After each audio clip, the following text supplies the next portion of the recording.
Assalamualaikum warahmatullahi wabarakatuh. Bismillahirrahmanirrahim.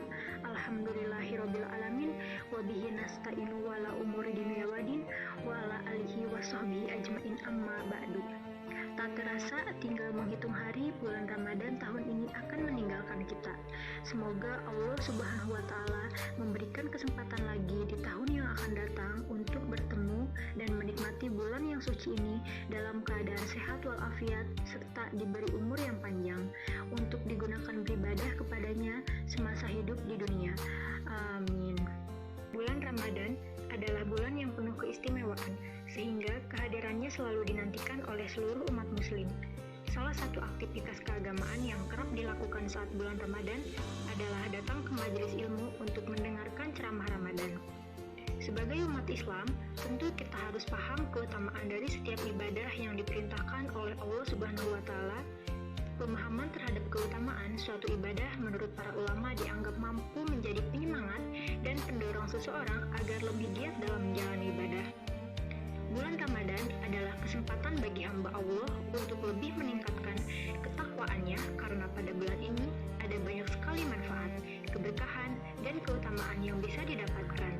Bulan Ramadan juga kerap disebut bulan Syahrul Mubarak. Hal ini sesuai dengan hadis riwayat Ahmad, An-Nasai, dan Al-Baihaqi ketika Rasulullah Shallallahu Alaihi Wasallam bersabda, "Sungguh telah datang kepada kalian bulan yang penuh berkah. Pada bulan ini diwajibkan puasa kepada kalian." Pada hari Senin, tanggal 3 Mei 2021 kemarin, kita sudah berada pada fase 10 hari terakhir Ramadan, tepatnya tanggal 21 Ramadan 1442 Hijriah. Rasulullah Shallallahu Alaihi Wasallam apabila memasuki 10 hari terakhir Ramadan ini, beliau mengencangkan ikatan sarung atau disebut juga memperbanyak ibadah. Di antara hal yang dianjurkan oleh syariat adalah bersungguh-sungguh menggapai Lailatul Qadar.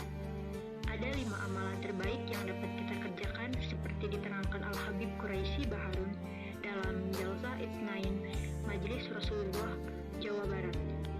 Berikut ada beberapa amalannya.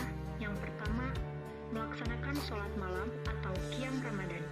Di antara amalan paling utama yang bisa kita lakukan adalah dengan mengerjakan sholat wajib 5 waktu, kemudian melaksanakan sholat tarawih berjamaah hingga selesai sholat bersama imam. Lebih utama lagi jika kita menambahnya pada malam hari. Sebagaimana hadis, barang siapa melaksanakan sholat pada malam Lailatul Qadar karena iman dan mengharap pahala dari Allah, maka dosa-dosanya yang telah lalu akan diampuni. Hadis riwayat Al-Bukhari. Rasulullah Shallallahu Alaihi Wasallam telah bersabda, jika seseorang melakukan sholat tarawih dan witir bersama imam sampai selesai, niscaya dicatat baginya pahala sholat semalam suntuk. Hadis riwayat Abu Daud Sahih. Yang kedua, banyak berdoa. Disunahkan bagi kita untuk banyak berdoa. Nabi Muhammad Shallallahu Alaihi Wasallam ditanya oleh istri beliau, Aisyah radhiyallahu anhu, "Wahai Rasulullah, apa pendapatmu jika aku mengetahui suatu malam adalah Lailatul Qadar? Apa yang mesti aku ucapkan saat itu?" Maka beliau menjawab, "Ucapkanlah Allahumma innaka afuwun tuhibbul afwa fa'fu anni." Yang artinya, "Ya Allah, sesungguhnya Engkau Maha Pemaaf yang menyukai permintaan maaf, maafkanlah aku." Hadis riwayat At-Tirmizi, hadis sahih. Yang ketiga, menghidupkan iktikaf di masjid. Disunahkan melakukan iktikaf selama 10 hari terakhir bulan Ramadan bagi orang yang memiliki kemampuan dan tidak memiliki halangan. Iktikaf adalah menetap di masjid dan menyibukkan diri dengan ibadah kepada Allah Subhanahu wa taala seperti menegakkan sholat, memperbanyak membaca Al-Quran, memperbanyak zikir, berdoa, dan istighfar. Kemudian juga meninggalkan hal-hal yang kurang bermanfaat seperti mengobrol, bercerita, senda gurau, dan semisalnya. Tidak keluar dari masjid selama itikaf, kecuali bila ada keperluan yang mengharuskan untuk keluar, seperti buang hajat atau sejenisnya. Yang keempat, memperbanyak ibadah umum.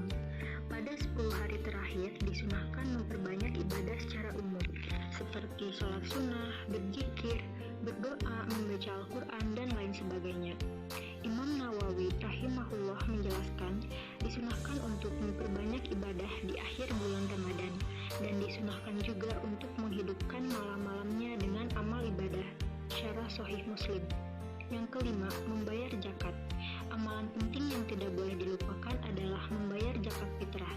Sebagaimana dalam hadis yang sahih, Rasulullah Shallallahu Alaihi Wasallam mewajibkan zakat fitrah sebagai pembersih bagi orang yang puasa dari segala perbuatan sia-sia dan ucapan kotor, serta sebagai makanan bagi orang miskin. Siapa yang menunaikannya sebelum sholat Id, maka zakatnya diterima, dan siapa yang menunaikannya setelah sholat Id, maka hanya menjadi sedekah biasa. Hadis riwayat Abu Daud Hasan. Zakat fitrah juga sebagai sarana untuk saling berbagi kebahagiaan di antara kaum muslimin pada saat hari raya Id, sehingga ukhuwah Islamiyah bisa semakin terjaga. Sebagian besar ulama terdahulu sampai sekarang menasihatkan agar pembayaran zakat berupa barang, yaitu berupa makanan pokok. Itulah beberapa amalan yang dapat dilakukan di akhir bulan Ramadan. Semoga kita termasuk orang-orang yang mengamalkannya dan berlomba-lomba dalam meraih ridhonya. Saya pribadi, Natasha Santika Febrianti, mengucapkan minal aizin wal faizin. Mohon maaf lahir dan batin. Alhamdulillahirabbil alamin. Wassalamualaikum warahmatullahi wabarakatuh.